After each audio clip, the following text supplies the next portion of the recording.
ఇటీవల కేంద్ర ప్రభుత్వం విధించిన జీఎస్టీ బిల్లుపై దానిపైన చేనేత వర్గాలపైన పడిన ప్రభావం జీఎస్టీ 5% అని చెప్పి అమలు చేయడం జరుగుతుందని చెప్పి మనకి కేంద్ర ప్రభుత్వం చెప్తా ఉంది. ఈ యొక్క 5% చిలప నూలుపై పండించో ఇప్పటికే చేనేత వర్గాలు చాలా ఇబ్బందులు పడుతూ రోడ్డు మీద పడే పరిస్థితి వచ్చేసింది. ఇంకా ఈ జీఎస్టీ విధానం వలన చిన్న తేలికపాటి 2-3 మగ్గాలు ఇళ్లలో నేర్చుకునే వాళ్ళు ఈ యొక్క జీఎస్టీ రిజిస్ట్రేషన్ కానివ్వండి, ఈ ట్యాక్స్ విధానం కానివ్వండి, వీటి వల్ల తిరగటం చాలా కష్టమవుతూ ఉంది.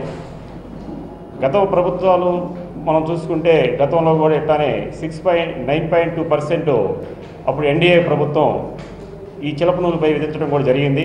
తర్వాత కాలంలో రాజశేఖర రెడ్డి గారి గవర్నమెంట్ వచ్చినప్పుడు దాన్ని పూర్తిగా తీసివేయడం కూడా జరిగింది. ఆ 9.2% పూర్తిగా తీసివేసి ఇవాళ వరకు కూడా ట్యాక్స్ విధానం చిలప నూలుపై లేదు.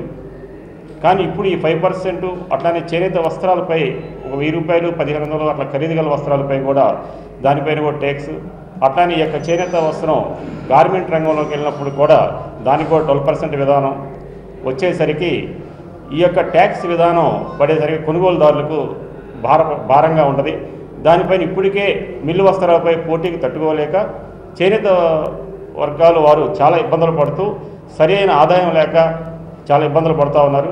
ఇప్పుడు ఈ యొక్క ట్యాక్స్ విధానం సేల్స్ మీద పడినప్పుడు, ప్రభావం పడినప్పుడు ఈ యొక్క చేనేత చీరలు కానివ్వండి, చేనేత ఉత్పత్తులు జరుగుతున్నటువంటి ఏదైనా కూడా కొంచెం భారం పడే పరిస్థితి ఉంది. దీని మీద సేల్స్ తగ్గినప్పుడు ఆటోమేటిక్గా మనకి కొనుగోలు శక్తి పడిపోతూ ఉంటుంది. దాని మీద ఆ యొక్క భారం ఉత్పత్తి రంగాలపైన పడుతూ ఉంటుంది. దీన్ని తీసేయమని చెప్పి దీనికి ఒక లెటర్ రాయమని చెప్పి ఇటీవల 3 రోజుల క్రితం జగన్మోహన్ రెడ్డి గారు ప్రధానమంత్రి గారికి కూడా ఒక లెటర్ రాస్తాము, దీని మీద ఒక కమిటీ వేస్తామని చెప్పారు. ఇప్పుడున్న రాష్ట్ర ప్రభుత్వం కొన్ని రకాల వస్తువులపై ఈ యొక్క విధానం తీసివేయాలని చెప్పి జీఎస్టీ విధానం తగ్గించాలని చెప్పి కోరటం జరిగింది. కానీ మొన్నటి వరకు కూడా ఈ జీఎస్టీ చేనేత వర్గాల మీద తీసేయాలని చెప్పి ఒక లెటర్ కానీ రాయటం కానీ స్పందించకపోవడం కూడా చాలా విచారకరం. మరి గత ప్రభుత్వంలో చూస్తే ఇప్పుడున్న రాష్ట్ర ప్రభుత్వం చంద్రబాబు నాయుడు గారు మీకోసం పాదయాత్రలో చేనేత వర్గాలకి ఎన్నో హామీలు ఇచ్చారు. రుణమాఫీ చేస్తామన్నారు, 1000 కోట్ల మూల బడ్జెట్ అన్నారు, మూల నిధి అన్నారు, 1000 కోట్ల బడ్జెట్ అని చెప్పారు. మరి ఇవాటి వరకు కూడా దాంట్లో ఆ బడ్జెట్లో ఈ ఇయర్ కూడా 100 కోట్లే పెడతాం జరిగింది. అట్లానే చేనేత వర్గాలకి చేనేత వర్గాలు చదువుకునే పిల్లలకి ప్రత్యేక బడ్జెట్ ఇస్తామని చెప్పారు. అది ఇంతవరకు కనిపించని పరిస్థితిలో ఉంది. మరి అట్లానే వర్క్ షెడ్యూల్ నిర్మాణం అని చెప్పారు, అప్పుడు ప్రభుత్వం వచ్చేటప్పుడు చెప్పారు. కానీ ఇవాటి వరకు కూడా వర్క్ షెడ్యూల్ నిర్మాణం కానివ్వండి ఏ చేనేత కార్మికుడిగా ఇవ్వడం జరగలేదు. మొన్న హడావిడిగా ఈ మధ్య మంగళగిరిలో చేనేత సదస్సు పెట్టినప్పుడు దానికి 2 రోజుల ముందు ఇదే చంద్రబాబు నాయుడు గారు తన నివాసంలో ఉండవల్లిలో జరిగినటువంటి నివాసంలో కూడా మేము చేనేత బజార్లు పెడతాము, చేనేత వర్క్ షెడ్ నిర్మిస్తాము అని అప్పుడు కూడా చెప్పడం జరిగింది. అది కూడా ఇప్పుడు కూడా 6 నెలలు కావస్తుంది. దానిపైన కూడా ఎటువంటి నిర్ణయం తీసుకోలేదు. అట్లానే చేనేత కార్మికులకి హెల్త్ కార్డులు అవి కూడా 2 ఇయర్స్ నుంచి రెన్యువల్ కాలేదు. మరి ఈ ప్రభుత్వం చేనేత రుణమాఫీ జరిగిందని చెప్తా ఉంది. ఆ రుణమాఫీ చేయడానికి వెళ్తే మీకు ఆధార్ కార్డు లేదు, మీకు బ్యాంక్ అకౌంట్ లేదు, మీకు గుర్తింపు కార్డు లేదు అని దాన్ని కూడా తాత్పర్యం చేస్తూ ఇప్పటి వరకు సగభాగంగా కదా వారు చెప్పిన 100 కోట్లలో సగం కూడా ఇవాటి వరకు చేయలేదు. అదే ఈ యొక్క చేనేత వృత్తి మీద ఇంకా నిర్వహణ చేస్తే ఇవాళ చేనేత వర్గాలకు సంబంధించిన వాళ్ళు 60 నుంచి 65 లక్షల మంది జనాభా మన 13 జిల్లాల్లో ఉన్నారు. దీంట్లో ఈ యొక్క చేనేత వర్గం అంటే మగ్గమే కాదండి, పొడుగులు చేసుకునే వాళ్ళు ఉన్నారు, అద్దక పరిశ్రమ ఉంది, పన్నులు కట్టే వాళ్ళ దగ్గర నుంచి డాబీలు రిపేర్ దగ్గర నుంచి వివిధ రకాల వారు దీని మీద డిజైన్ తీసేవాళ్ళు, జరీ పోసేవాళ్ళు, రేషన్ వెలిసేవాళ్ళు ఇంతమంది దీని మీద బతుకుతూ ఉన్నారు. దీన్ని ఇవాళ వరకు కూడా చాలా నిర్లక్ష్యం జరుగుతూ ఉంది. ఇంకొక విషయం ఏంటంటే ఇప్పటి వరకు అనంతపురం జిల్లాలో 53 మంది ఆత్మహత్యలు చేసుకున్నారు. గత సంవత్సరం 2 సంవత్సరాల క్రితం 18 మంది ఆత్మహత్యలు చేసుకోక అప్పుడు జగన్మోహన్ రెడ్డి గారు స్వయంగా వెళ్ళి వారికి ఆర్థికంగా ఆదుకోవడం కూడా జరిగింది. కానీ ఇవాళ వరకు కూడా నోరు విప్పట్లేదు. ఇవాళ వలసలు వెళ్ళే పరిస్థితి వచ్చింది చేనేత వర్గాలు. ఇప్పుడు మన అనంతపురం జిల్లా ధర్మవరం అంతా చూసుకుంటే పక్క రాష్ట్రాలకు వెళ్ళి కూలీ నాలి పని చేసుకునే బతికే పరిస్థితి వచ్చింది.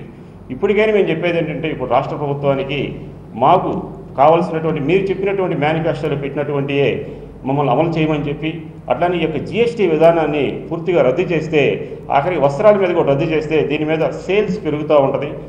సేల్స్ పెరిగినప్పుడు ఉపాధి ఆటోమేటిక్గా ఈ కార్మికులకు ఉపాధి ఎక్కువగా జరుగుతూ ఉంటుంది. దీని మీద ఆధారపడే వాళ్ళకి ఇవాళ 3000 4000 పడేదాన్ని ఇంకా ఎక్కువగా ఒక 7-8 వేల రూపాయలు గిట్టుబాటు అయితే ఈ యొక్క చేనేత వర్గాలు ఇంకొంచెం ఆర్థికంగా నిలదొక్కుంటారని చెప్పి మేము ఆశిస్తున్నాం.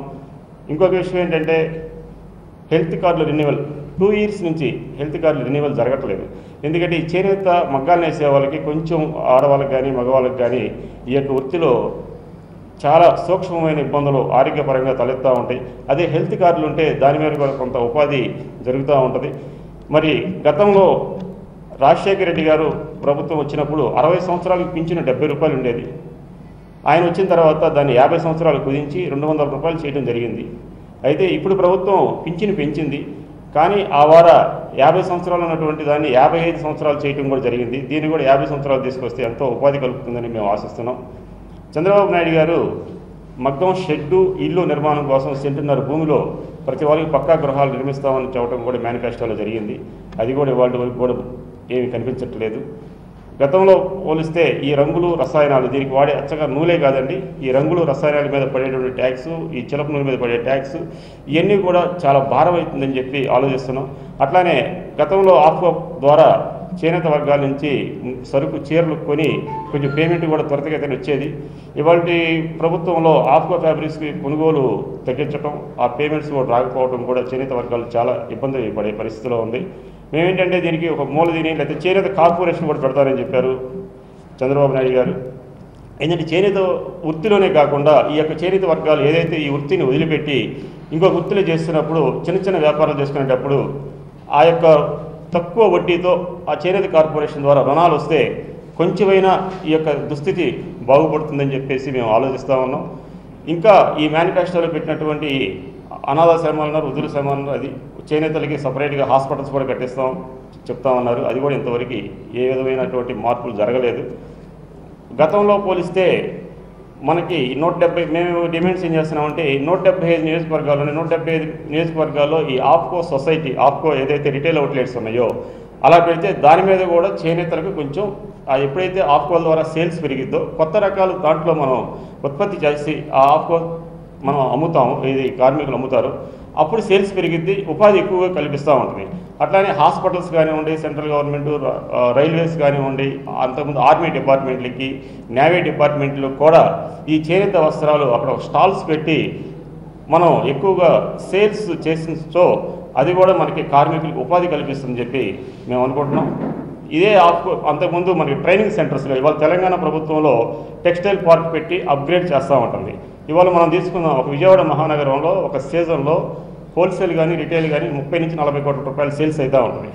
ఈ 30 నుంచి 40 కోట్ల సేల్స్లో 30 కోట్లు తీసుకుందాం, 20 నుంచి 25 కోట్ల రూపాయలు పక్క రాష్ట్రాలకి వెళ్తూ ఉంది. తమిళనాడు అవ్వచ్చు, కర్ణాటక అవ్వచ్చు. ఇది అట్లానే మనకి యూపీ కానీ బాంబే కానీ 4-5 కోట్లు వెళ్తే మన రాష్ట్రానికి మిగిలింది 2-3 కోట్లే. మేము చెప్పేది ఏంటంటే అక్కడ ఏదైతే అప్గ్రేడ్ టెక్నాలజీతో బాగా డెవలప్ అయిందో ఈ టెక్స్టైల్ రంగం, అట్లానే మన రాష్ట్రంలో కూడా టెక్స్టైల్ పార్క్ పెట్టి చేనేత కార్మికులకు ట్రైనింగ్ ఇచ్చి కొత్త వరవడిని సృష్టిస్తే ఈ యొక్క కార్మికుల ఉపాధి బాగుంటుంది. ఇదేంటంటే మన పేపర్లకు మనం ఇచ్చుకొని మనం పబ్లిసిటీ చేసుకోవడం కాదు. అయితే మనం ఏంటంటే ఇది చేస్తే ప్రభుత్వం వీళ్ళ యొక్క బతుకులు బాగుపడతాయి, వీళ్ళు రోడ్లు పడకుండా ఉంటారు. ఇవాళ కార్మికులు కూడా చాలా దయానిధి పరిస్థితిలో బాగా ఇబ్బందులు పడుతున్న పరిస్థితిలో ఉంది. వాళ్ళు తన పిల్లలను చదివించుకోలేక ఎక్కడో కొట్టులో గుమ్మస్తాలుగానో లేదా బంగారు పని నేర్చుకోవటమో ఇట్లా ఆర్థిక స్తోమత లేక, అదే మనం గతంలో చూసుకుంటే ఫీజు రియంబర్స్మెంట్ ఉన్నప్పుడు చేతి వృత్తిదారులు కానివ్వండి, చేనేత వర్గాల వారు కానివ్వండి 30,000 రూపాయల ఫీజు గవర్నమెంట్ భరాయించింది. దాని మీద మనకి ఇబ్బంది లేకుండా పిల్లల్ని కొంచెం అప్గ్రేడ్గా చదివించుకున్నారు, ఎంతోమంది మంచి ఉన్నత స్థానానికి వెళ్ళారు.